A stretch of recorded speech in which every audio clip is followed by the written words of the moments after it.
আজকে আপনার ৮০ বছর পূর্ণ হলো। ১৯৩৯-এর হ্যাঁ, ১৫ই ডিসেম্বর জন্ম। আজকে ২০১৯-এ ৮০ বছর পূর্ণ হলো। লেখালেখিও করছেন প্রায় ৬ দশক জুড়ে। তা এই ৮০ বছরে দাঁড়িয়ে সাহিত্যিক হিসাবে প্রাপ্তি বা অপ্রাপ্তির হিসেব করতে বসলে সেইটা আপনার কাছে কেমন হয়ে দাঁড়ায়? না, প্রথম ব্যাপার হলো তুমি প্রাপ্তি অপ্রাপ্তির হিসেব আমি করি না। কোনো একটা লেখা ভালো লাগলে আমার মনে করবে না যে আমি দেখ একটা ভালো লেখা লিখে গেলাম। যেমন ওই সময় আমাদের একটা দেখা গেছে যে যেহেতু আমি মানে ওই সাহিত্য এই নই আর কি, আহ, ছাত্র নই সাহিত্যে, সেগুলো সরাসরি বলতে পারবো না কি হবে। তবে আমার কিছু কিছু লেখার ওই সময় প্রথম দিকে লেখাগুলো আমি সকলকে পড়তে অনুরোধ করব। সেটা ট্র্যাকের বাইরে লেখাগুলো হয়েছে গেরিলা আকাশগুলো। তখন আমার মনে একটি লেখা ছিল যা অনেকের কাছে ভালো লেগেছিল। সেটা হলো আত্মার শান্তি ২ মিনিট। সেই লেখাটি অনেকে একটা ফিল্ম করতেও চেয়েছিল, কিন্তু বললো এত মরবিট আর এত হয়ে যাবে। তো সেটা রয়ে গেছে, আমি আর তৎপর হইনি। ওইসব লেখা আমার ভালো লেগেছিল। আপনার কি মানে যথাযোগ্য সাহিত্যিক হিসেবে সম্মান যথাযোগ্য পাঠকের কাছে পরিচিত হলেন না, বা খানিকটা প্রান্তিক সাহিত্যিক হিসাবে থেকে গেলেন? না, আমি সেটা কি এগুলো আপনার ভাবি মনে না, হয়? এগুলো ভাবিও না। যথাযথ তো আমাকে সম্মান জানানো হলো না, কেউ না, আমি এগুলো খুব ভাবি না। তো কোনো কোনো জায়গায় আমি একটা ঘটনা বলছি। একবার ট্রামে টিভিতে এক ঘুটুম আমার দিকে খুব তাকাচ্ছে মানে মানে। তা আমার তখন একটু ঘাত টাত ফুলে গেল, ভাবছি তুমি লেখক হিসেবে কোথাও আমাকে দেখে থাকবে এরকম। পরে আমাকে বললো আপনি খালেসি চলে যান না। তখনই আমি বুঝলাম যে ও অন্য জায়গায় আমার লাভ আছে। তবে আমি এমনি আবেগে কিছু না, অনেকের সঙ্গে আমার আলাপ হয়েছে। আমি বাইরে যখন দিল্লিতে ওই সংস্থা গেছি, অনেক টপ র্যাঙ্কিং জরুরিদের সঙ্গে আলাপ টালাপ হয়েছে একসঙ্গে। এই দীর্ঘ জীবন পেরিয়ে এসে কোনো আফসোস আছে না, জীবন নিয়ে বা লেখালেখি নিয়ে? না, লেখালেখি আর জীবনে কোনো আফসোস নেই। আফসোস একটাই হতে হয়, আছেও, যেটা আমার চোখটায় আমি দেখতে পাই না, ফলে অনেক কিছু করতে পারিনি। এই আফসোসটা হয় আমার। এই চোখটা ভালো থাকলে হয়তো অনেক জায়গায় অনেক কিছু আমি করতে পারতাম, বিশেষ করে বেড়াতে পারতাম না আমি। এই আফসোসটা রয়ে যাবে। আপনার এই যে ৬ দশক জুড়ে লেখালেখি, সেটাকে যদি আজকে আপনি ৮০ বছর বয়সে দাঁড়িয়ে ফিরে তাকান, তাহলে নিজের লেখাকে আপনি কিভাবে বিশ্লেষণ করবেন? আমি বললাম না যে আমি কম লিখেছি। সকলে যেমন গাদা গাদা লিখে গেছে, কম লিখেছি। মনে তো গাদা গাদা লিখি, এটার কথা বলছি না। কম লিখেছি কিন্তু কোনো আফসোস নেই আমার। লিখেছি আমি প্রথম দিকে যতখানি উৎসাহী ছিলাম, পরে সেটা আমার ক্রমশ স্তীমিত হয়ে আসে। সেটার কারণ হচ্ছে সেটি কিন্তু পারিবারিক ব্যাপার, ফ্যামিলিগত ব্যাপারের জন্য একাই খাটতে হয়েছে, একাই উপার্জন করতে হয়েছে, একাই সংসার চালাতে হয়েছে। তৎপর ছিলাম না, তার জন্য কোনো হয় না। কিন্তু ওইটা হয় যে দেখতে পাচ্ছি না, এখন তো পাও অসুস্থ, ঠিকভাবে চলতে পারছি না। নইলে অনেক জায়গায় আমি কত দিন রাত্রি বলে শিয়ালদার লাশ খেয়ে চলে গিয়ে গেছি। আপনার প্রথম বই থেকে এই সাম্প্রতিকতম বই দেখতে গেলে বিভিন্ন সময়ে বিভিন্ন পর্যায়ে আপনার লেখা বদলে বদলে গেছে, ধাপে ধাপে আপনি বিভিন্ন আঙ্গিক নিয়ে, বিভিন্ন হ্যাঁ, ভাষা পরিবেশনা নিয়ে নিয়ে আপনি ভাষা নিয়ে ভাষা নিয়ে এক্সপেরিমেন্ট করেছেন হ্যাঁ, আমি বারবার। আগে করেই করে গেছি এগুলো।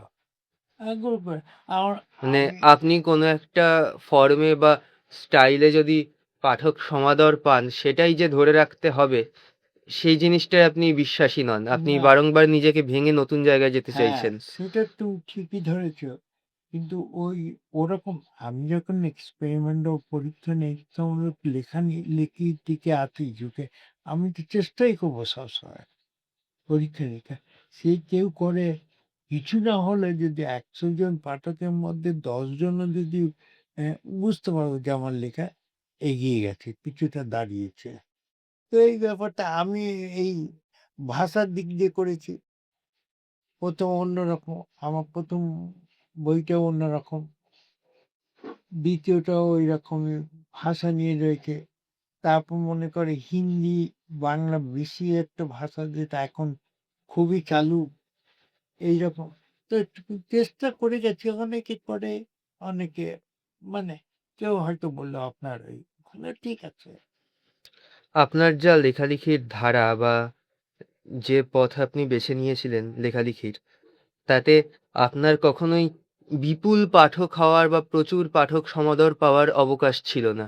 আপনার পাঠক অত্যন্ত চর্চিত এবং সীমিত। সীমিত, এবং তার সঙ্গে তার পড়াশোনার গভীর অভিজ্ঞতা থাকতে হয়। সেইটা না হলে আপনার লেখার মর্ম বা বুঝতে গভীরতাটা অসুবিধা। ছুঁতে পারবে না। হুম। এইটা এ- একটা। আরেকটা হচ্ছে যে আমার একটা অন্য দিকেও নাম না রয়েছে অনুবাদক হিসেবে। হুম।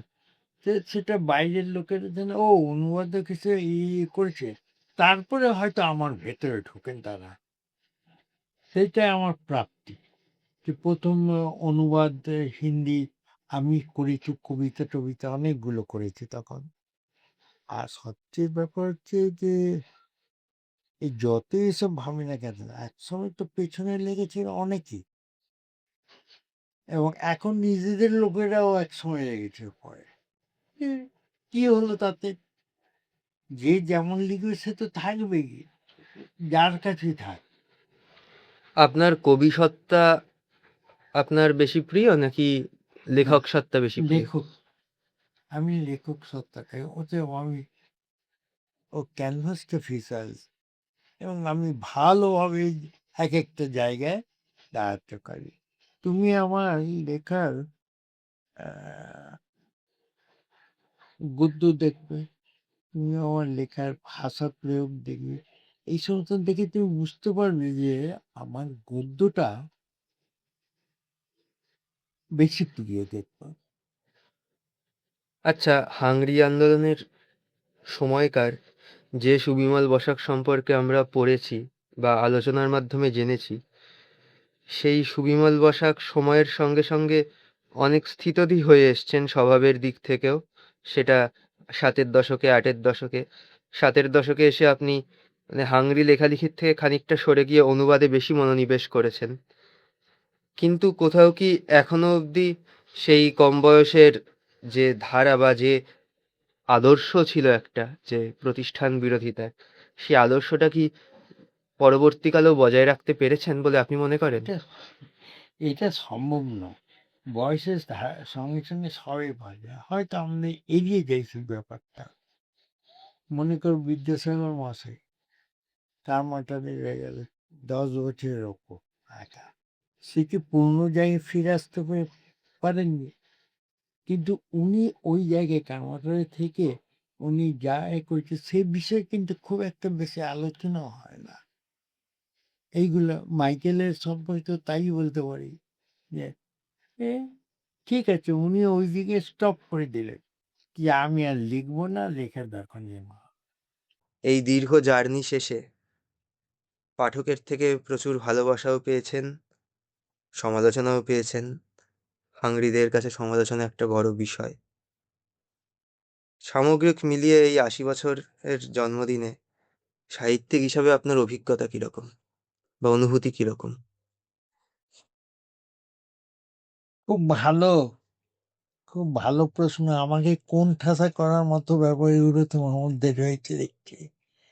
ঠিক আছে, আমি একটা সময় আমার লেখক সঙ্গ খুব ভালো লাগতো, অনেকেই আমার সঙ্গে দিয়েছে। এখন অনেকে যারা বড় বড় হয়ে গেছে, সেই সময় অনেকে আমার বাড়িতে এসছে, লেখা দিয়েছে, সহযোগিতা করেছে, সব কিছু। কিন্তু পরে এখন সেগুলো ক্রমশ সরে গেছে। আমি যদি অনেকের নাম বলি তোমরা একটু হাসাহাসি করবে, যে হয়তো হয়তো হয়তো কিন্তু না, তবে আমি ভালো আছি এরকম। এই গত 1 বছর ধরে আমার যোগাযোগ নেই কারোর সঙ্গে, দু একজনের সঙ্গে। এই রাহুল, ও হয়তো অসুস্থ হয়েছে বলেই হয়তো ওর খোঁজ খবরটা নিয়ে আর বাইরে যায় কাছাকাছি। আর তুমি আছো, মাঝে মাঝে দূর থেকে মিষ্টি নিয়ে খাওয়া দেখো, ঠিক আছে। আর হ্যাঁ, যেটা বলতে চাই, তুমি যদি জিজ্ঞেস করতে কি কি পরিবর্তন হয়েছে বলতে, এরপরে সাংঘাতিক আমার চোখে। আমি তো বেরোই না, আমাদের রাস্তা দেখেন নোংরা, অথচ বিজ্ঞাপন দারুণ দারুণ